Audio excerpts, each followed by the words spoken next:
ಎನ್ಸಿಎಬಿ times ಮೀಡಿಯಾಗೆ ಸ್ವಾಗತ. ಖಾಕಿ ತೊಟ್ಟ ಮಹಿಳೆಗೂ ತಪ್ಪದ ಕಿರುಕುಳ, ಬಂಧನಕ್ಕೆ ತೆರಳಿದ್ದ ಅಧಿಕಾರಿಗೆ ಪುಂಡನಿಂದ ಅಸಭ್ಯ ವರ್ತನೆ. ಈ ಒಂದು ವಿಡಿಯೋ ಸಾಮಾಜಿಕ ಜಾಲತಾಣದಲ್ಲಿ ವೈರಲ್ ಆಗಿದ್ದು ತೀವ್ರವಾಗಿ ಖಂಡನೆ ವ್ಯಕ್ತವಾಗ್ತಾ ಇದೆ.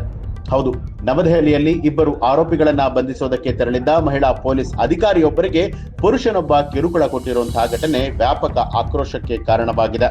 ಕರ್ತವ್ಯದಲ್ಲಿ ಇದ್ದಂತಹ ಮಹಿಳಾ ಅಧಿಕಾರಿಯನ್ನ ಆ ವ್ಯಕ್ತಿ ಅವಮಾನಿಸ್ತಾ ಇರುವಂತಹ ದೃಶ್ಯಗಳು ಕ್ಯಾಮೆರಾದಲ್ಲಿ ಸೆರೆಯಾಗಿದ್ದು ಈ ವಿಡಿಯೋ ವೈರಲ್ ಆಗಿದೆ. ನೀಲಿ ಬಣ್ಣದ ಅಂಗಿ ಧರಿಸಿದ್ದ ವ್ಯಕ್ತಿಯೊಬ್ಬ ಮಹಿಳಾ ಕಾನ್ಸ್ಟೇಬಲ್ ನನ್ನ ಹಿಡಿದು ತಳ್ಳಾಡಿರುವಂತಹ ವಿಡಿಯೋವನ್ನ ಅನೇಕರು ತಮ್ಮ ಸೋಷಿಯಲ್ ಮೀಡಿಯಾದಲ್ಲಿ ಹಂಚಿಕೊಂಡಿದ್ದು ಇದು ಸಾರ್ವಜನಿಕರನ್ನ ಕೆರಳಿಸಿದೆ.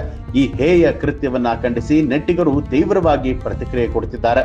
ಒಬ್ಬ ಬಳಕೆದಾರರು ಇದು ನಾಚಿಕೆಗೇಡಿನ ಕೃತ್ಯ ಅಂತ ಹೇಳಿದ್ರೆ, ಮತ್ತೊಬ್ಬರು ಈ ಪುಂಡನಿಗೆ ಕಠಿಣ ಶಿಕ್ಷೆ ಆಗಬೇಕು ಅಂತ ಆಗ್ರಹಿಸಿದ್ದಾರೆ. ಕಾನೂನು ಸುವ್ಯವಸ್ಥೆಗೆ ಸವಾಲಾಗಿದ್ದಂತಹ ಈ ವ್ಯಕ್ತಿಯ ವಿರುದ್ಧ ತಕ್ಷಣ ಕ್ರಮವನ್ನ ಕೈಗೊಳ್ಳಬೇಕು ಅಂತ ಹೇಳಿ ಸಾರ್ವಜನಿಕರು ಒತ್ತಾಯ ಮಾಡ್ತಿದ್ದಾರೆ. ಮಹಿಳಾ ಪೊಲೀಸರಿಗೂ ಕೂಡ ರಕ್ಷಣೆ ಇಲ್ಲದಂತಾಗಿರುವಂತದ್ದು ಆತಂಕಕಾರಿ ವಿಚಾರ ಅಂತ ಹೇಳಿ ಹಲವರು ಅಭಿಪ್ರಾಯವನ್ನ ಪಟ್ಟಿದ್ದಾರೆ. ಈ ಘಟನೆಗೆ ಸಂಬಂಧಪಟ್ಟ ಹಾಗೆ ಪೊಲೀಸರು ಯಾವ ರೀತಿ ಕ್ರಮವನ್ನ ಕೈಗೊಳ್ಳುತ್ತಾರೆ ಅನ್ನೋದನ್ನ ಕಾದು ನೋಡಬೇಕು. ಈ ವಿಡಿಯೋ ಬಗ್ಗೆ ತಮಗೆ ಏನನ್ನಿಸ್ತು ಅನ್ನೋದನ್ನ ಕಮೆಂಟ್ ಮಾಡಿ ತಿಳಿಸಿ. ಹಾಗೆ ಯಾರೆಲ್ಲ ಇನ್ನು ಕೂಡ ನಮ್ಮ ಚಾನೆಲ್ ಅನ್ನ ಸಬ್ಸ್ಕ್ರೈಬ್ ಮಾಡಿಲ್ಲ, ತಪ್ಪದೇ ಸಬ್ಸ್ಕ್ರೈಬ್ ಮಾಡಿ, ಬೆಲ್ ಐಕಾನ್ ಒತ್ತಿ.